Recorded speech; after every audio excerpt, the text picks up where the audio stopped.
எனக்கு வீட்டு வேலைக்கு டைம் இல்லைன்னு தானே நான் ஒரு ஹெல்ப்பரை ஹையர் பண்ணேன்.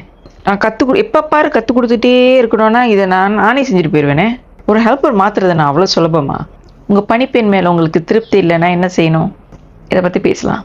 நீங்கள் பார்க்குற இந்த வீடியோ எம்ஓஎம் வழிகாட்டுதலோடையும் அவங்களோட விதிமுறைகள் படியும் தான் இருக்குது. மேலும் உங்களுக்கு ஏதாவது தகவல் தெரியணும்னா நீங்கள் எம்ஓஎம் இணையதளத்தையும் இல்லை அவங்களோட ஃபேஸ்புக் மூலியமாகவும் நீங்கள் உங்கள் தகவலை தெரிஞ்சுக்கலாம்.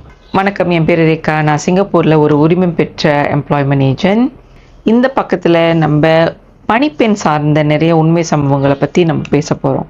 அதே நேரத்தில் உங்களுக்கு ஒரு பணிப்பெண் தேவைப்படுதுன்னா அதுக்கு என்னென்ன சரியான முறைகள் இருக்குங்கிறதையும் நான் உங்களுக்கு கைட் பண்ணி சொல்லுவேன்.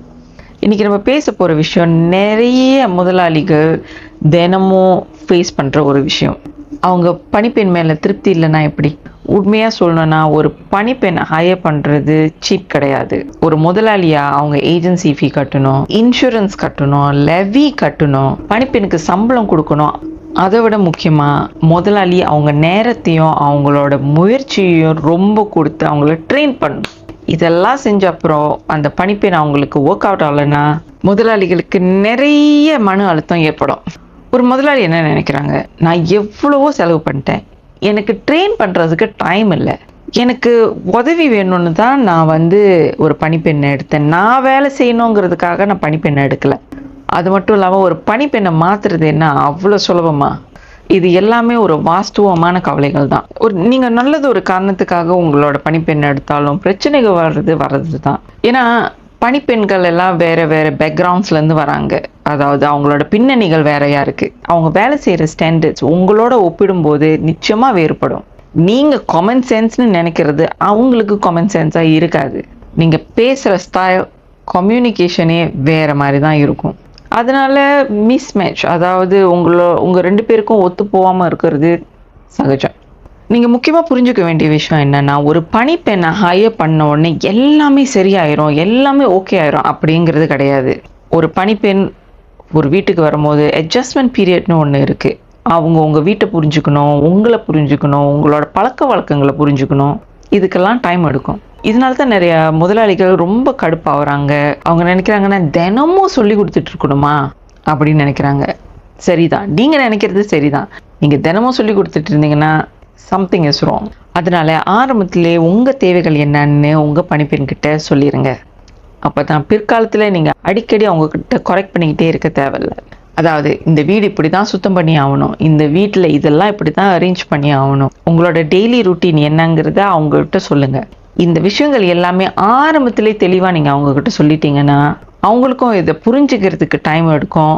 அவங்களும் வேலையை சரியாக செய்வாங்க. பிரச்சனைகள் எப்போ உண்டாகுது, எப்போ நீங்கள் ரொம்ப ஃப்ரஸ்ட்ரேட்டடாக ஆகுறீங்க, ஒரு பிரச்சனை அதை நீங்கள் அப்படியே அமைதியாக இருந்து பொறுத்து போனீங்கன்னா, இல்லை உங்களால் தாங்க முடியாமல் திடீர்னு அவங்கள கத்தி ஏசிட்டிங்கன்னா, இல்லை உங்களுக்கு ஏற்கனவே இருந்த பணிப்பெண்ணோட சேர்த்து அவங்கள கம்பேர் பண்ணிங்கன்னா, இல்லை அடிக்கடி உங்களுக்கு தேவைப்படுற விஷயத்த நீங்கள் மாற்றிக்கிட்டே உங்களோட ரூல்ஸ், உங்களோட இன்ஸ்ட்ரக்ஷன்ஸை நீங்கள் மாற்றிக்கிட்டே இருந்தீங்கன்னா உங்களுக்கு ஃப்ரஸ்ட்ரேஷன் வர்றது மட்டும் இல்லாமல் உங்கள் பணிப்பெண்ணுக்கு நிறைய குழப்பங்கள் ஏற்பட்டு அவங்களுக்கு ஸ்ட்ரெஸ் ஏற்படும்.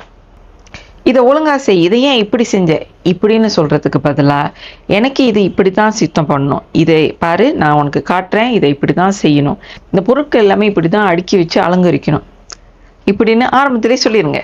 சின்ன சின்ன பிரச்சனைகள் ஏதாவது வந்துச்சுன்னா அதை ஆரம்பத்திலே பேசி தீர்த்து அதுக்கு ஒரு சொல்யூஷன் கண்டுபிடிங்க. உங்களோட இன்ஸ்ட்ரக்ஷன்ஸ் அடிக்கடி மாறிக்கிட்டே இருந்துச்சுன்னா அவங்க ரொம்ப குழப்பமாயிருவாங்க. அவங்க ஃபாலோ பண்ணுறதுக்கும் ரொம்ப கஷ்டப்படுவாங்க. முக்கால்வாசி நேரத்தில் பணிப்பெண்கள் உண்மையிலே ரொம்ப ட்ரை பண்ணுறாங்க, அவங்களோட வேலைகளை சரியாக செய்கிறதுக்கு ட்ரை பண்ணுறாங்க. இப்போ இதை பற்றி பேசுவோம். நீங்கள் ரொம்ப டைம் செலவு பண்ணி அவங்களுக்கு கற்றுக் கொடுத்து அவங்களுக்கு இந்த வேலைகள்லாம் இப்படி தான் செய்யணும், அவங்களுக்கு உங்கள் இன்ஸ்ட்ரக்ஷன்ஸ் எல்லாம் கிளியராக நீங்கள் கொடுத்து நிறைய டைம் செலவு பண்ணி அப்பயும் அவங்களோட வேலைகள் சரியாக இம்ப்ரூவ் ஆகலை, அவங்க சரியாக செய்யலை அப்படின்னா இந்த பணிப்பெண் உங்களுக்கு சரியானவங்க இல்லை. இந்த பணிப்பெண் எனக்கு சரிப்பட்டே வரல அப்படின்னு நீங்கள் நினைக்கிறதுல தப்பே கிடையாது.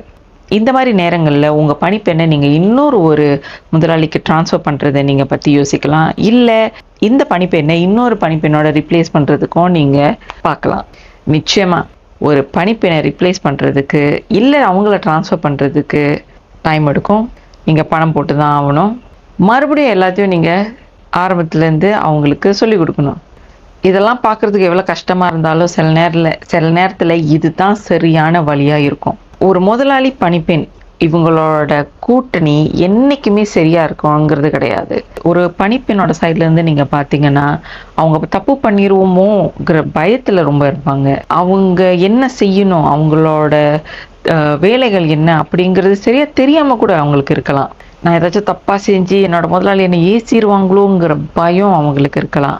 சில நேரத்தில் அவங்க ஒழுங்காக வேலை செய்யாமல் இருக்கிறது அது அவங்க தப்பாக இருக்காது. சில நேரம் அவங்க ரொம்ப குழப்பத்தில் இருக்கிறனால இந்த மாதிரி கூட நடக்கலாம்.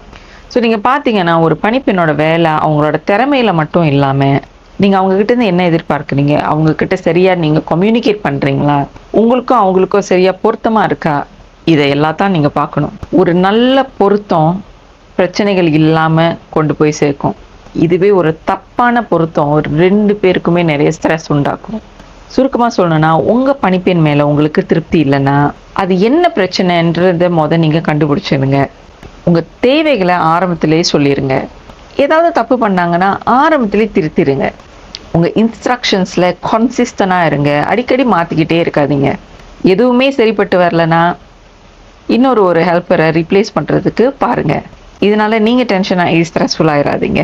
ஒரு முதலாளியாக உங்களுக்கு நிறைய சேலஞ்சஸ் இருக்குது.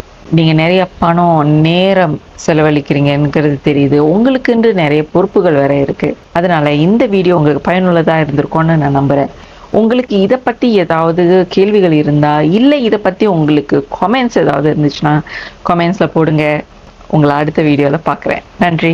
இந்த வீடியோ பார்த்தவங்களுக்கு இது பிடிச்சிருந்துச்சுன்னா, இது ரொம்ப பயனுள்ளதாக இருந்துச்சுன்னா, இன்னும் நிறைய வீடியோவை பார்க்குறதுக்கு ஃபாலோ பண்ணுங்கள்.